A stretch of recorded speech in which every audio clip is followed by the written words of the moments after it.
Hello my dear students, आप सभी का हम अपने इस YouTube channel Sumitra the way of success में स्वागत करता हूं। और मैं जैसा कि आप लोगों से कहा था कि इंग्लिश जनरल इंग्लिश का क्लास में आप लोगों के बीच कंटिन्यू लाता रहूँगा, तो जिसके लिए मैंने कल अपना इंट्रोडक्शन भी दिया था और मैंने बताया था कि इंग्लिश को हम एक लैंग्वेज की तरह सीखेंगे। तो हम इन सभी बातों को लेकर के आज शुरुआत करते हैं। आज हमारा पहला लेक्चर होगा जिसको आप ध्यानपूर्वक समझेंगे आप हमारी बातों को, और जितना ज़्यादा हो सके अपने लोगों के बीच इसे शेयर करें। और जो भी हमारे चैनल पर नए हैं वो प्लीज हमारे चैनल को सब्सक्राइब करें, लाइक करें, और अगर आपको कोई भी मन में सवाल हो तो आप कमेंट के माध्यम से पूछ सकते हैं। तो चलिए सीधे हम आज अपने क्लास की शुरुआत करते हैं। आज हमारा इंग्लिश एकदम बेसिक से आप लोगों से हम बात करेंगे, बिल्कुल इजी वे में। जैसा कि मैंने आप लोगों से कहा था, आप लोगों को दिखाई दे रहा है बिल्कुल सपोर्ट। जैसा कुछ भी हो, अगर देखने में या सुनने में अगर कोई समस्या हो तो आप हमें बताइएगा। तो आज हम शुरुआत करते हैं अपनी बातों से कि what is English. What is English आप अपने पास नोटबुक जरूर रखें ताकि आपको समझने में इस चीज को आसानी होगी। व्हाट इज इंग्लिश मतलब इंग्लिश होता क्या है, इंग्लिश होता क्या है। तो आप इंग्लिश को मैंने आप लोगों को बताया था, या मैं फिर आप लोगों को नोट्स वाइज बताता चलूंगा कि English is mixture of language, यानी कि इंग्लिश जो है भाषाओं का मिश्रण है। आप इसे लैंग्वेज यानी इंग्लिश भाषाओं का मिश्रण है, इसे आप अपने स्तर से यूं समझ सकते हैं। यानी ये हमें एक भाषा की तरह इसे इस्तेमाल करना है। हम अपने दिनचर्या में हम जो सुबह शाम दिन रात जो भी कुछ करते हैं उस चीज को हम अपने स्तर से समझने का प्रयास करेंगे। यानी इंग्लिश बिल्कुल इजी है। मानकर चलिए हम लोग डरते हैं इंग्लिश से। होता क्या है कि हम लोग बचपन से इससे भिड़े नहीं, और नहीं भिड़ने के कारण ऐसा लगता है कि इंग्लिश हम लोगों को बहुत ज्यादा मतलब कड़ा है, इसके हम नहीं पढ़ सकते हैं। बहुत सारे लोग स्टूडेंट के दिमाग में ये होता है कि सर हमने बचपन से इंग्लिश नहीं पढ़ा और मैंने 11th 12th 9th 10th में इंग्लिश नहीं पढ़ा, जिसके कारण जो है हम नहीं जान पाते हैं। तो घबराना नहीं है, अब हम आपके साथ हैं और कंटिन्यू हम इसको लेकर के चलते रहेंगे। कोई समस्या हो आप बस हमारे चैनल के साथ जुड़े रहें। तो इंग्लिश एक लैंग्वेज है, आपको ये दिमाग में माइंडसेट करना है। इंग्लिश क्या है, एक लैंग्वेज है। अब अगर बात आती है कि सबसे छोटा यूनिट इंग्लिश का क्या होता है, यानी कि what is the smallest unit of English language. आप एक एक चीज हम आपको बारीकी से बताएंगे, है ना। यहां तक दिख रहा है, हाँ दिख रहा है, यहां तक दिख रहा है आपको। इंग्लिश लैंग्वेज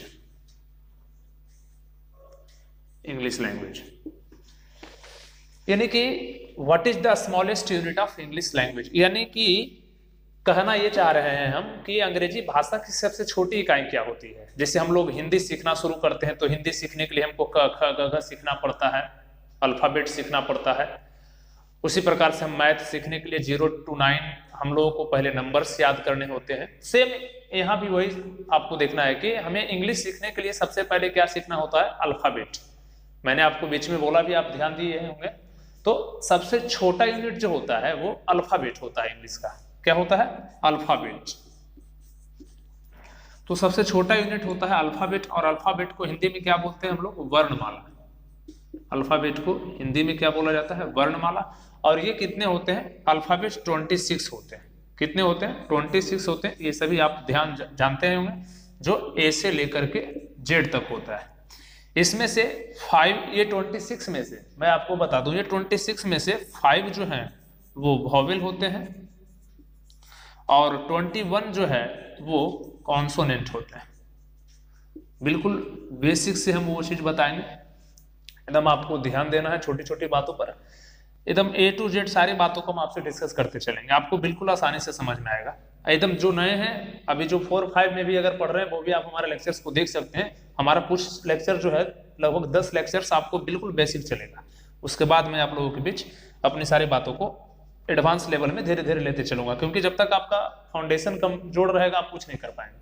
आपको फाउंडेशन मजबूत होना है। यानी 26 अल्फाबेट में 5 आपके वोवेल लेते हैं और 21 जो है कॉन्सोनेंट होते हैं। तो ये सभी बातों को भी हम पढ़ेंगे। तो आपने क्या सीखा कि सबसे छोटा यूनिट जो होता है इंग्लिश का वो क्या होता है। आप चाहे तो मैं हट जाता हूं, आप इसे स्क्रीनशॉट ले सकते हैं और लिख सकते हैं। तो सबसे छोटा यूनिट जो होता है वो अल्फाबेट होता है। और सबसे बड़ा यूनिट क्या होता है इंग्लिश का, सबसे बड़ा यूनिट की अगर बात पूछें तो सबसे बड़ा यूनिट क्या होता है। What is the largest unit of English language, what is the largest unit of English language, है ना। अब अगला प्रश्न जो है आपके लिए मैं बता दूं कि what is the largest unit, largest यानी सबसे बड़ा, ठीक है, largest unit of English language.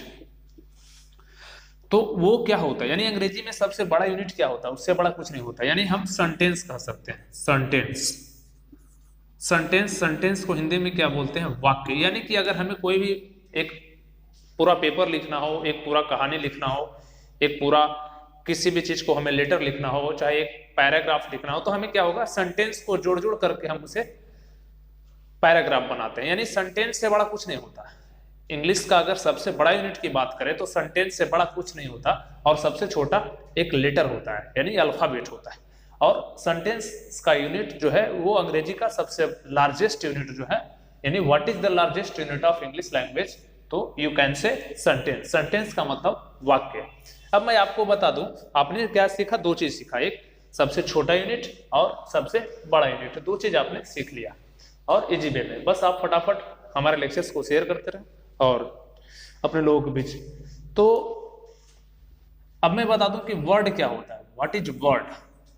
सारी बातों को, एकदम छोटी छोटी बातों को हम आपको लेकर के आपके बीच चलेंगे। व्हाट इज वर्ड, यानी वर्ड मीन्स शब्द। वर्ड का मतलब शब्द। आपको नोट करते चलना है, हमारे सारे जो मैं यहाँ पे पढ़ा रहा हूं आप उसे अपने नोटबुक में नोट करते चलेंगे। व्हाट इज वर्ड, तो कहता है एक group of letters, a group of letters which gives us a complete sense,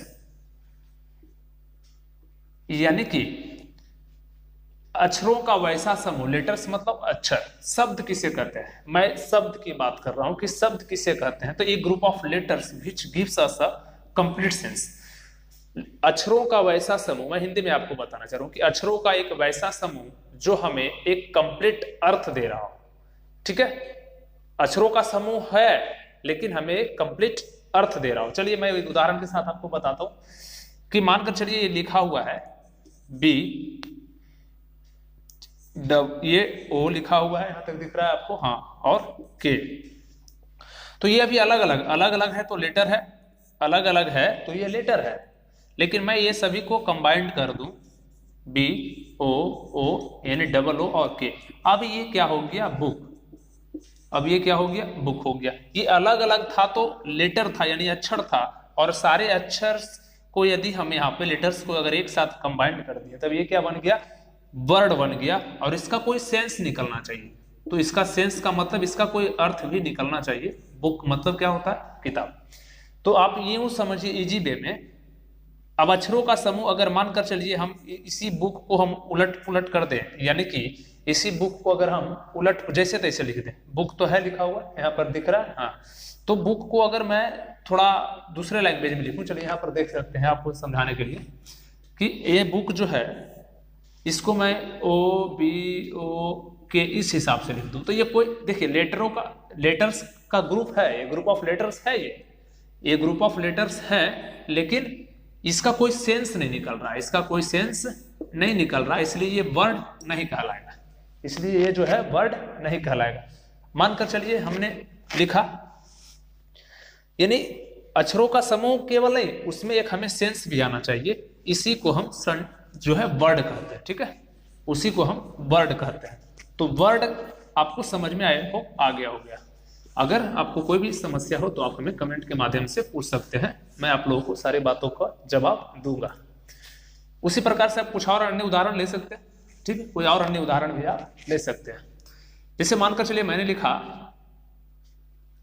man, MAN, ये अभी अलग अलग जो है साथ में है, ये सिर्फ एक वर्ड है, ठीक है। लेकिन हम मानकर चलिए इसी को हम जैसे तैसे लिख दें NMA, तो ये वर्ड नहीं है, किसी चीज का हो सकता है ये शॉर्ट फॉर्म हो सकता है, बट ये वर्ड में नहीं आएगा अभी। ये जो है हम इसे वर्ड नहीं कर सकते हैं, मतलब इसका कोई सेंस नहीं निकलता, यानी लेकिन यहाँ मैन जो है इसका मतलब होता है आदमी। तो मैं ये कहना चाह रहा हूं आप लोगों से बस कि हमें लेटर का वैसा ग्रुप चाहिए जिसका कोई अर्थ निकलता हो, उसी को हम शब्द कह सकते हैं सिंपल भाषा में।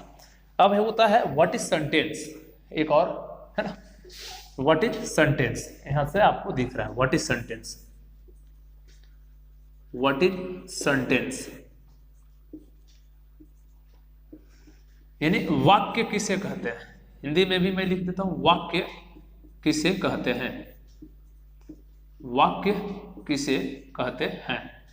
एकदम आपको जिस प्रकार से मैं ऑफलाइन पढ़ाता हूं, मैं यहां पर आपको सारी बातें बता रहा हूं, तो आपको लिखना है।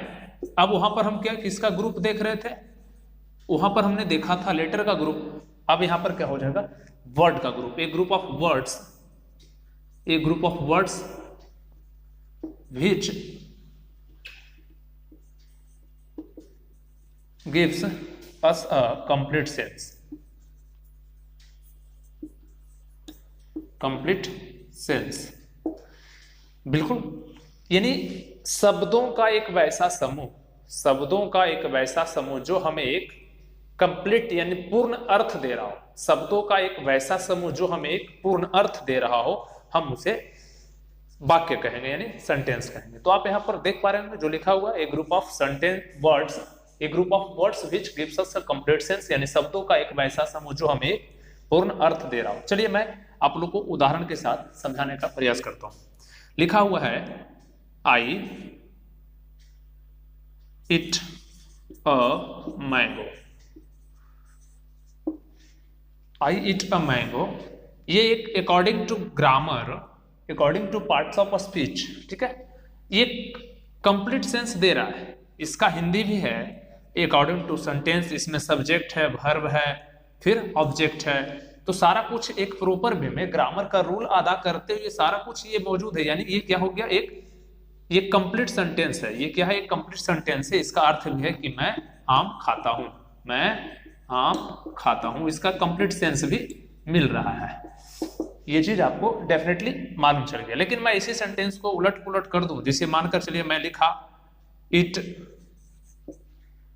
आई a, eat I mango a, इस प्रकार से मैं इसको उलट पुलट कर दूं, तो क्या ये सेंटेंस परफेक्ट होगा? नहीं होगा। इसका सेंस तो निकल रहा है, इसलिए यह सेंटेंस तो परफेक्ट है, लेकिन इसका कोई मतलब नहीं निकल रहा है, इसका कोई सेंस नहीं निकल रहा है अकॉर्डिंग टू ग्रामर। वर्ड है अलग अलग, वर्डों का समूह है, ये शब्दों का समूह है, लेकिन इसका कोई मतलब नहीं निकल रहा, इसलिए यह सेंटेंस बिल्कुल नहीं होगा। आपको यही समझना है, इसका कोई मतलब नहीं रह जाता। तो आई इट अ मैंगो, इसका ये इसी प्रकार का आप कुछ भी लिख सकते हैं, ही गोज टू मार्केट, है ना, ही गोज टू मार्केट। तो देखिए इसका मतलब निकल रहा, मतलब ये सेंटेंस है। इसी को हम जैसे तैसे कर देंगे तो सेंटेंस नहीं रह जाएगा। एक बार आप इसे स्क्रीनशॉट ले सकते हैं, आप इसको देख सकते हैं, इसको देख सकते हैं, माफ कीजिएगा थोड़ा सा। तो आपको इस प्रकार की समस्याएं कुछ भी आएगी तो थोड़ा सा माफ कीजिएगा, सेटिंग में इधर उधर हो गया। मैं प्रयास कर रहा हूं अभी अपने आप को बेटर बनाने के लिए, लेकिन आपको हमें सहयोग करना है कि हम आप लोगों को जितना ज्यादा हो सके इजी तरीका से मैं आप लोगों के बीच रिप्रेजेंट कर सकूं, और धीरे धीरे मैं प्रयास करूंगा आप लोगों के सामने बेटर आने का और बेटर बनने का। अब आप ही लोग पर भरोसा है, आप हमें सहयोग कीजिए ताकि आपको मैं इसी प्रकार के सारे, तो आज बस ज्यादा वीडियो बड़ा ना हो, फिर मैं आपको कल बताऊंगा, यानी नेक्स्ट क्लास में, इसके बाद वाला जो हमारा लेक्चर होगा उसमें मैं आप लोगों से सेंटेंस का पार्ट क्या होता है, सेंटेंस के ये आपका कंपोनेंट क्या होते हैं, वो सारी बातें मैं आप लोगों के बीच बताऊंगा। तो आप इसे अपने नोटबुक में लिखते चले और उसका प्रैक्टिस आप कंटिन्यू वे में करते चले। तो जो भी एक बार फिर अंत में विदा लेते समय आप लोगों से कहना चाहूंगा कि आप हमारे चैनल को सब्सक्राइब करें जितना ज्यादा, ताकि मैं लाइव आकर के आप लोगों से सारी बातें कर सकूं। और मैं जो मैं वैसे स्टूडेंट्स जो कि हायर एजुकेशन का प्रिपरेशन कर रहे हैं, यानी जस्ट जो BCS का या फिर UPSC के लेवल की या EPFO जो एग्जाम आने वाला है, तो उसके लिए मैं प्रयास कर रहा हूँ कि लोग तो अपने स्तर से पढ़ ही रहे होंगे, लेकिन मैं जल्द ही हिस्ट्री वगैरह का क्लास प्रॉपर वे में मैं शुरुआत करूंगा। हो सकता है इस लेक्चर्स के बाद मैं आप लोगों के बीच अपलोड करूँ। सो थैंक यू दोस्तों, मिलते हैं फिर, ऑल द बेस्ट।